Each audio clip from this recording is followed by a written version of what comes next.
See how the acceleration out the corners. Nice. Woo!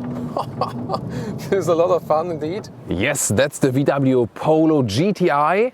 Facelifted version here with Thomas and Autogefühl. All the details, let's go.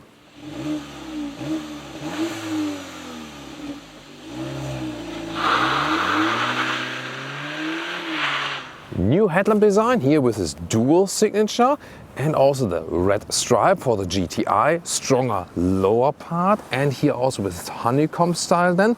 Headlamps now come standard with the Matrix LED IQ light, otherwise an option for the Polo. The GTI gets it at standard. And you've also seen it here, the fog lamps in the lower end. The length is at 4.7 meters or 160 inches, and whereas a base Polo would even start with 14-inch wheels, here the GTI either 17 or optional 18-inch wheels. These are the optional 18-inch wheels, and then also with bigger brakes and red brake calipers, really cool. And the red GTI accentuation right here, and it especially works very well with the white exterior color, doesn't it? Black mirror caps and also tinted windows here in the rear. Overall a very cool sporty styling, isn't it? In the rear, tail lamps here, new design, horizontally stretched with this extended area. This gives more width to the vehicle. Then again, the red GTI logo and rear exhaust tips. So once again, clean, sporty, very consistent, like that. What about you? And this thing here goes 240 kilometers an hour or 150 miles per hour maximum speed. But of course, it would take time to reach that. We will try today on the German motorway on the Autobahn. Whereas the normal Polo only gets the 3-cylinder, 1-liter engine, here the GTI exclusively gets the 2-liter 4-cylinder, now with 207 horsepower, 7 horsepower more than before, and acceleration here goes from 6.7 to 6.5. Only available with the 7-speed dual clutch transmission. Car key looks like this, a classic one, but I think this one is better than the new high gloss ones of the Golf. Door closing sound. No, from the Golf is definitely better. Not too good, right? Inside of the doors, this is hard pack. For a base Polo it would be okay, but then for the GTI at 30,000 euros, okay. But then again, they can't change it just for the GTI, that's the thing. Soft touch at least here for your elbow. And here we also have red accentuations. You do not have to go for this one, but of course, in a way, with the red accentuations on the outside, it's kind of a cool combination. And then also these special sport seats here for the Polo with the houndstooth in the middle part, Karo we would say in Germany, red contrast stitches here on the outside. And these sport seats also have more bolstering here and also in that shoulder part, especially here, look at that. So pretty cool. You can also get microfiber seats, but then they are actually a little bit straighter in this form, so it will also change the seat form. Seating position in these sport seats actually very decent, doesn't feel so small, and also good comfort also for tall people. Here with 1.86 meters, 6'1", still enough headroom left, and you have a lot of side support then here. Remember, when you go for these art velour seats, the microfiber seats, then you won't have so much bolstering at the side. They will both be fine actually, but I think I would stick with these standard sport seats. They're just more spectacular and also very good in comfort actually. Steering wheel, pretty big size, up and down, in and out, and you'll find a nice position definitely. And then 10.25-inch screen on the left side. This is standard for the GTI, otherwise an option. It's only flickering on camera, not for your real eye. Right side here, the 8-inch screen would be already standard. This still has knobs then, which is better to me, I think. Here, even for the GTI, an option, the 10.25-inch screen, it looks cooler, is a little bit wider, but missing the buttons here, only has hashtag capacitive BS buttons. Let's soon take a closer look. Here in the lower part, you have this new climate unit, and this looks cool and clean. And for a capacitive solution, it's also fairly easy to control, but I would prefer the normal manual one. In the German configurator, this is an option as far as I saw, and you would still get the standard normal dials. In UK, it seemed like this would be standard for the GTI. Gotta check the details there. Illuminated USB-C chargers in the lower part, also with inductive charging pad here, this is quite handy. Apple CarPlay and an auto wireless connection, and then the 7-speed DSG shifting lever here. Has a good grip, actually, cool styling, and Then left next to it, you decide the driving modes. Infotainment system, you have here in the vehicle controls also sport gauges, for example here with it. Performance monitor, G-force meter and so on. Then the normal main menu, and this is kind of like in, let's say, an older generation of the software, and that's the good thing because the very newest ones are kind of bogus. And here there's this, let's see, maybe this one, there's this optional Beat sound system in this one, and considering for a small vehicle, it's actually quite decent sound. So for music lovers, that Beat sound system will do fine. Yeah, considering the segment, of course. Then back to the Volkswagen menu. Let's take a look at the, at the own GPS like this. It's also somewhat okay. Here could be a little bit more responsive, but definitely it works better than the all-new systems in the all-new cars. And this is really important, the drive mode selection. This one does not have DCC, even if the Volkswagen UK website claims the dynamic chassis control is not here, not the adaptive dampers. Optionally, you can get Sport Select dampers, and these are then activated in the sports mode, and they just make the setup stiffer, but they don't vary then in the dampening. Do not buy the Sport Select suspension because it's too stiff. It's kind of useless, I think. This car does have it, and here what I would do, individual, I would maybe make the steering to sport, or then like engine sound, sport and so on, but would leave the sport selection here, sport select suspension on normal. It's just too rough, but even more to that while driving. On the steering wheel here, capacitive buttons, it's just harder to control them while driving. They look cool, they're also backlit, but come on. Instruments, you cannot have the CarPlay map here in the middle part, but you can have the normal GPS in the middle part right here. Again, it's not flickering on your own eyes, or here also full screen. Well, and then one advantage of the Discovery Pro of this extended screen is you can have the map both right and left. If you have the Discovery Media, which still has 8-inch, and then the knobs, you can just have the map either right or left because the CPU then can cover more. Really? But still, I would stick with the more base version, save some money and still have some knobs to turn. And cup holders, not adaptive, so your bottle might be flying all over the place. And then underneath this armrest, some more space. Well, the platform is not too bad, but it's still a short vehicle, so when I'm here in the rear, I do hit the seat here with my knees with 1m86 or 6'1". It's soft, yeah, but I can't really sit here very well, but headroom-wise, this does work actually.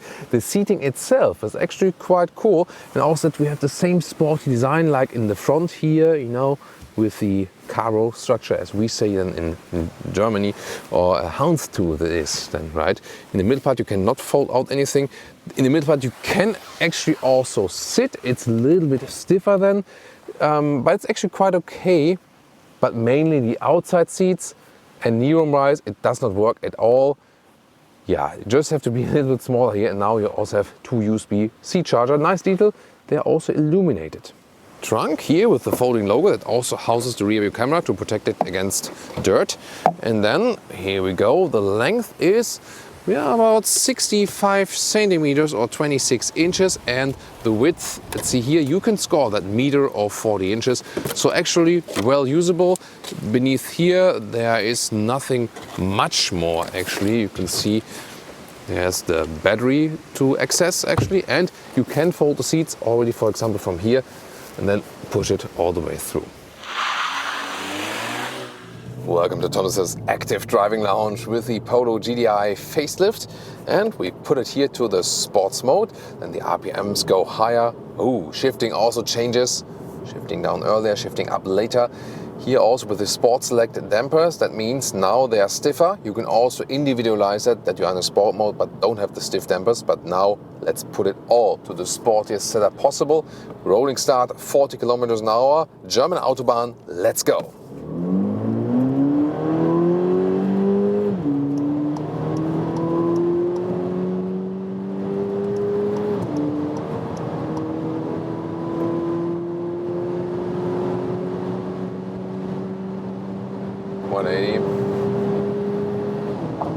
Woo!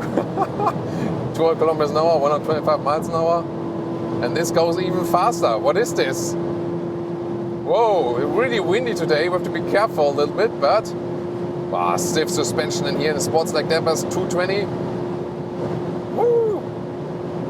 Yeah, goes a little bit faster, but this is Nürburgring Nordschleife experience here almost. Woo! No lane change here, 18-inch wheels. Whoa, and considering we have super high wind speeds today, stable here also motorway. Wow, great performance from these brakes. Now it helps that this car is super light in comparison to bigger sports cars and so on. I can decelerate very, very well. These brakes here are very sensitive, so just push them very gently because it hammers all the way. Oh, in the front there's a Polo, you know, there's not the facelift that you can see, whereas even previous generation, I think, yeah, where the tail lamps are not like horizontal. This is, I don't know, engine failure of a T6 or whatever.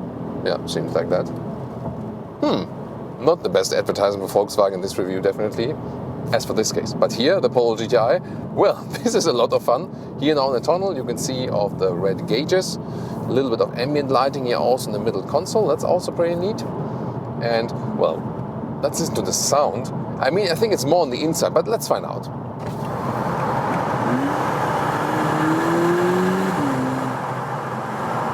Yeah, it's more what you hear on the inside indeed. Let's shift down again and let's see where... Yeah, so kind of low frequency what we hear on the interior. You see I also use the shifting pedals here for the manual shifting. That's also a lot of fun. Pretty cool, right? So here also in the sports mode, the steering goes a little bit more resistance. That's coming handy, especially soon heading out to some windy corners, testing even more sporty performance. If you drive rather slowly, by the way, or cruise control motorway, you can score some fuel economy consumption figures like 6 to 7 liters or more kilometers, 35 mpg US, 45 mpg UK. But that goes higher, of course, when you really floor that out. It is the thing, the small engines, high horsepower tune, it's never good for fuel economy. And here, yeah, even a little bit more punch. You know, that acceleration figure changed now to 6.5 seconds instead of 6.7 before the facelift. So yeah, a little bit more horsepower, a little bit more torque.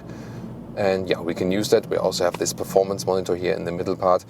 A lot of fun. At the same time, when you have these Sport Select dampers, the suspension is really, really stiff. So what I would actually do when you stop here at the traffic light, go to individual and put your own settings. For example, you can put everything to sports, but then the sport selects suspension of normal, or just don't pick it in the configurator. Let's take a short look here, normal driving mode. You can always select it here down there.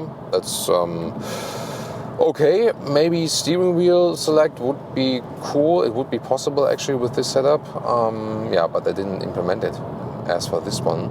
Here we can set the cruise control. This has been updated as well. Capacitive buttons to control while driving, not that good actually, but the Polo now gets the full travel assist, and that means you can have the cruise control but also the lane keeping assist at the same time. There it is, and then you can see the car is being kept in the lane, supposed to keep your hands on the steering wheel, but you see it's still... Someone left the lights on here, interesting. That looks weird, right? Was it before in the first tunnel part? There we go. Yeah, about that. So let's go back to the sport mode, and now 80 kilometers an hour when we're already at speed. Let's go.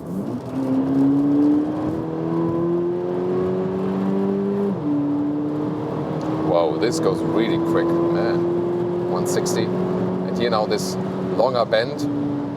Wow, this is really cool. So not trying to exaggerate it here now. And the sport suspension here, the sport select. And this really feels like being on a racetrack now. Steering wheel could have a little bit more resistance even here at higher speeds in the sport, but overall actually pretty good. And for a small car, it behaves very, very neutral and good in the handling here at these higher speeds. Now once again, 200 kilometers an hour, 125 miles an hour. Wow, and the brakes are really phenomenal. This is really awesome. So this is one of the vehicles where you always feel in control and you you exactly know what you're doing and where to put that car. It also has this electronic differential lock in the front, so the front axle. This is actually to improve accelerating out of the corners, because otherwise you might have, basically some kind of torque steer that, you're being steered, although you do not want that. But let's see. Let's move it even more in a dynamic way and see how this differential is playing out. Alright, sport mode once again. Also some loose branches on the road from the recent storm here, so even more challenging conditions. Stiff suspension mode, and let's see how that one turns in the corners, and also the differential. See how the acceleration out the corners. Nice. Woo! This is a lot of fun indeed. Yeah, some kind of loose rally ground here because of these branches. Next corner, I see of course the front wheel drive puts me out, understeers a little bit, but considering front wheel drive and small vehicle, a lot of fun here still to drive it. Wow, super nice. This really feels like rally. Wow. I mean, this is the proof that you don't have to buy the most expensive car and still you can have so much fun. This is what the Polo GTI is all about actually. Yeah, of course, rear-wheel drive would get me better out of the corners. Here, the differential lock, rather controls it that I don't have too much understeer actually. Yeah, but still considering the price and also the size of the vehicle here, so much fun to put that small light vehicle in every single new corner. Great. What about the Hyundai i20N? We already have one video of that, and we can also deliver in the driving review if you like. And of course, when you want to see the normal Polo facelift, like a Polo R line for example, tune in here.